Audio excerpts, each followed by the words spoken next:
ouviram e esta mensagem que ele cantou, que fala desse louvor, dessa gratidão a Deus pelo que Deus tem feito nas nossas vidas.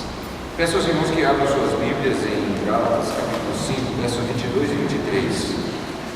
Nós vamos dar continuidade à série de estudos sobre as obras da carne e o fruto do Espírito.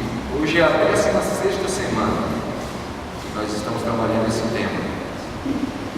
Já vimos todas as obras da carne e hoje nós vamos ver a segunda característica do fruto do Espírito. Gálatas 5, 22 e 23. Mas o fruto do Espírito é amor, alegria, paz, longanimidade, benignidade, bondade, fidelidade, mansidão, domínio próprio. Contra estas coisas não há lei, diz o apóstolo Paulo aos Gálatas. Mas o fruto do Espírito é amor, alegria. Hoje nós iremos falar então sobre esta alegria. Estamos falando sobre o fruto do Espírito, as características distintivas do cristão, aquilo que nos diferencia de um não cristão.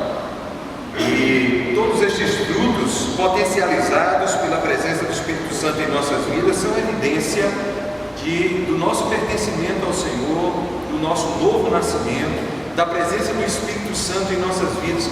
Todas estas coisas são resultado da evidência desses frutos. É interessante a gente compreender isso, a gente poder perceber isso. Nós já falamos sobre as obras da carne, como dissemos, e das obras e do fruto do Espírito. Nós já falamos sobre o amor na semana passada.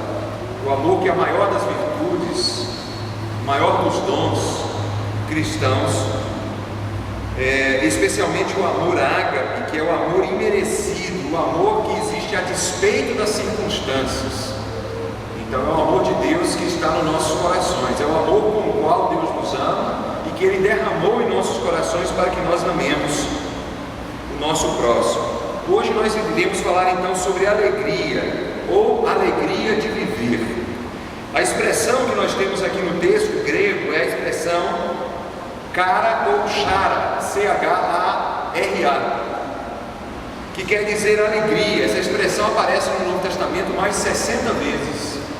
É interessante a quantidade de vezes. Por exemplo, nós vimos na semana passada algumas expressões ligadas ao amor que aparecem uma ou duas vezes só no Novo Testamento.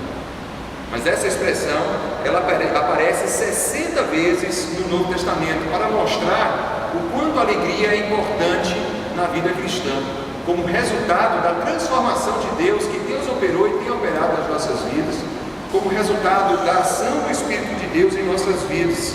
Então nós recebemos esta alegria como manifestação da presença de Deus nos nossos corações. Há uma outra expressão no Novo Testamento também, que é a expressão charei.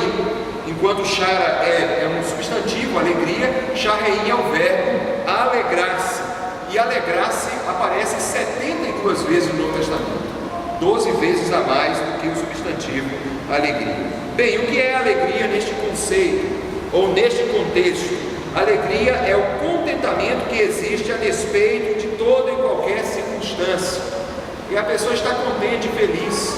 Haver contentamento na nossa vida quando tudo vai bem, mas também quando as coisas não estão bem, quando as coisas parecem desmoronar, parecem dar para trás. Então na vida do crente haverá sempre alegria. Portanto, a ideia de um crente triste, tristonho, cabisbaixo, derrotado, a ideia do crente angustiado, deprimido, esta ideia, ela não é uma ideia neotestamentária, embora nós possamos circunstancialmente enfrentar dificuldades e experimentar essas sensações e essas situações, mas não pode ser a realidade diária da vida do crente. Assim como não pode ser também um crente estressado, um crente raivoso, neurastênico, irritado, bravo, não é? Isso também não bate muito bem com o que o Novo Testamento nos apresenta como sendo característica do cristão, porque faz parte do fruto do Espírito em nossa vida a alegria, e a alegria que existe a despeito das circunstâncias. Tudo vai bem, nós estamos alegres. As coisas não estão bem, nós conseguimos nos alegrar na presença de Deus. Essa é a diferença entre a alegria que Deus nos proporciona e a alegria que o mundo dá. A alegria que o mundo dá é passageira e depende das circunstâncias, ela é circunstancial. As pessoas no mundo estão alegres quando tudo vai bem, quando as coisas estão dando certo. Mas o crente pode ter a experiência de se alegrar quando as coisas vão bem e quando a situação não é a desejada, porque ele encontra a alegria no Senhor. A Bíblia diz que a alegria do Senhor é a nossa força. Não é a alegria própria, natural de nós mesmos, é a alegria fruto da presença de Deus nos nossos corações.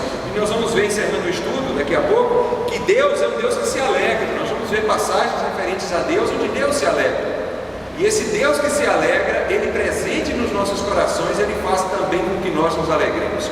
Eu disse aqui na semana passada, de certa forma, o meu testemunho, de que uma das principais características que Deus mudou na minha vida foi essa: a alegria. Eu era uma pessoa introspectiva, calada, fechada, sisuda, triste. E eu posso dizer que Deus realmente mudou o meu coração nesse sentido. Embora tenha um temperamento ainda retraído, mas eu acredito que sou uma pessoa que consigo demonstrar a alegria de servir a Deus, a alegria de viver, mesmo em meio a circunstâncias adversas. Qual é o ensinamento bíblico, então, especialmente neotestamentário, a respeito da alegria? Em primeiro lugar, a alegria é a atmosfera da vida cristã, faz parte da vida cristã. O cristão é alguém alegre. Se não é, deveria ser. Se não é, precisa avaliar por que não é, inclusive. Se você não tem sentido a alegria de viver, se não há alegria no seu coração, se você anda sempre triste, cabisbaixo, ou irritado, nervoso, bravo, você precisa parar para repensar o seu comportamento. Porque a alegria é a atmosfera da vida cristã. Nós vamos ver alguns textos bíblicos que falam sobre isso. Eu vou pedir que irmãos diferentes abram textos diferentes. Filipenses 3:1 partilhado, Filipenses 4:4, primeira epístola aos Tessalonicenses 5:16, Colossenses 1:9 a 11, Romanos 14:17 e Salmo 122:1. Filipenses 3:1a, Filipenses 4:4, 1 Tessalonicenses 5:16, Colossenses 1:9 a 11, Romanos 14:17 e Salmo 122:1. Vamos começar, Filipenses 3:1, parteado o verso. Quem for ler, lê bem alto para todo mundo ouvir, tá, gente? Não lê para baixo, não lê para dentro, fala para fora, bem forte. 3, Filipenses 3:1, parteado. Alegrai-vos no Senhor. Então, quanto ao mais, depois de tudo que Paulo falou, de tantas coisas que ele orientou a igreja de Filipos, ele diz: além disso, vocês devem se alegrar no Senhor. Não é se alegrar simplesmente, mas se alegrar no Senhor. Se alegrar porque a graça de Deus se manifestou salvadora sobre vocês. Se alegrar porque vocês estão debaixo do cuidado e da bênção de Deus.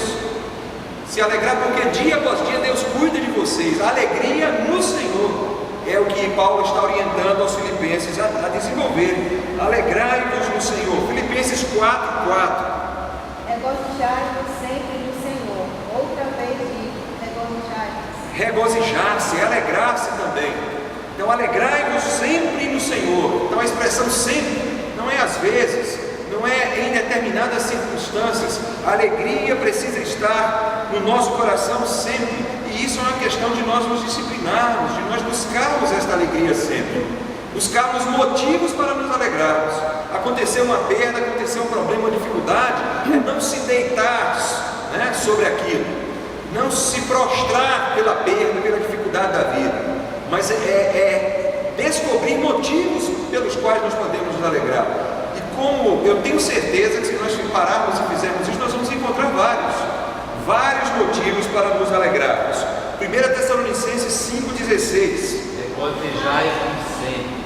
Regozijai-vos sempre. Paulo diz aos filipenses e aos tessalonicenses a mesma mensagem. Devemos nos alegrar sempre. Colossenses 1:9 a 11. Andando dignamente. Por esta razão, nós também, desde o dia em que o ouvimos, não cessamos de orar por vós, e de pedir que sejais cheios do conhecimento da sua vontade em toda sabedoria e inteligência espiritual, para que possais andar dignamente diante do Senhor, agradando-lhe em tudo, frutificando em toda boa obra e crescendo no conhecimento de Deus, corroborados em toda fortaleza segundo a força da sua glória, em toda paciência e longanimidade com gozo. Com gozo. É interessante, Paulo cita muitas coisas que devem fazer parte da nossa vida, adorar a Deus, permitir que Deus transforme o nosso coração.